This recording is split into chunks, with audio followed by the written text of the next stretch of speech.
Hi, my name is Rachel Morrison, and I am a cinematographer and director. We tend to see these things very much, in a bubble. So to be able to see, for instance, the LG OLED G5 excel at things like black levels or contrast, it was really validating and exciting. As a cinematographer, it's exciting to have a filmmaker mode where you have control, that especially to have a default that is already set to the kind of things that filmmakers and cinematographers have intended for their films, such as, the toe of the curve being a really true black, the shoulder being a white level with a nice gentle roll off, no smooth motion, which is, death to all filmmakers. But yeah, having some control in a consumer monitor is really fulfilling. One of the things that was really exciting about Black Panther and about this scene in particular is all the hand-to-hand combat. I think there's something very dynamic visually and, even emotionally about two people who are fighting physically with their bodies as opposed to with weapons from across the room, shooting at each other, etc. Here, because you're fighting not just for, to be king, but also to be representative of this beautiful country and land, it was just a really exciting chance to show all of the color in, in the wardrobe, in the environment, and I think just to keep the camera really fluid and oftentimes quite tight and close to our main characters and close to their eye lines. And the hope is that you really put the audience in their shoes and that they feel like they're fighting, alongside T'Challa. Yeah, that Wakanda is really represented in its most, beautiful light. It's so important to have detail and a richness and accuracy within the shadow of the curve. So I'm grateful for the G5 OLED for being able to really transport people, to that world. But my goal with that film, was to, for one thing, feel of a certain time period. We used a lot of old glass.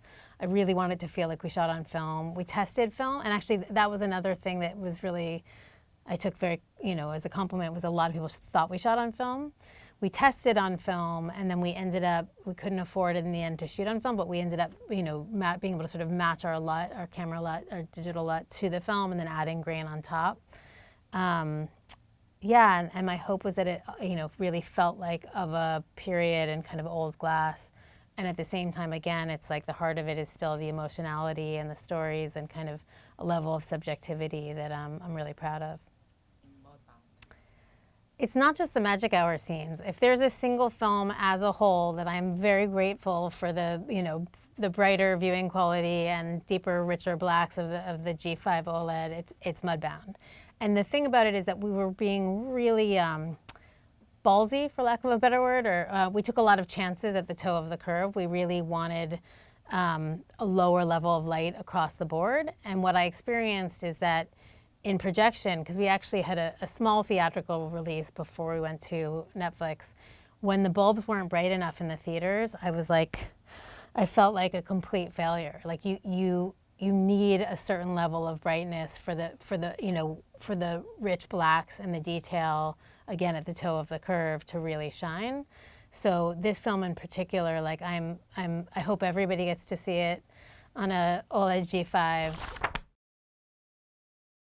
From my body of work, and we touched on this a little bit, but I think the film that would really benefit the most from the LG OLED TV is Mudbound. And that really is because so much of it, we were operating at the bottom of the curve. And so having a rich, dynamic black is going to make the biggest difference to that movie.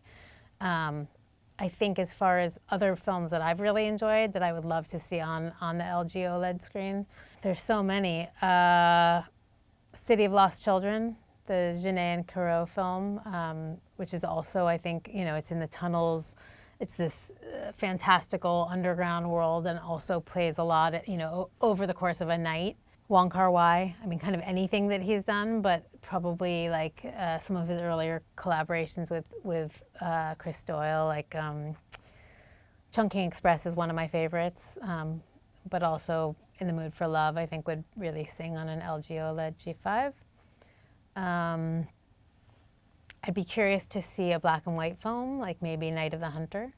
which I know I said I don't like horror films, but that's like the one thriller that I'll make an exception for, because it is like every frame is a photograph. And I think that also really, there's such a dynamic contrast in that film between the blacks and between the highlights, that I think it would really benefit from an LG OLED screen.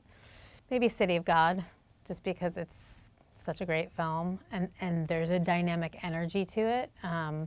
And also, it's a mix of 35 mil and 16 mil, so I think it'd be interesting to see the way the different grain structures play out. Thank you so much for having me today. It really was very special to get to see, and it's exciting to think of all the control that filmmakers are going to have, and that really just people who like art are going to have, in terms of seeing movies, television shows as the filmmakers intended, as everyone from the cinematographers to the actors to the editors intended. So turn off your smooth motion, go to Filmmaker Mode, and watch the art as it was made to be watched.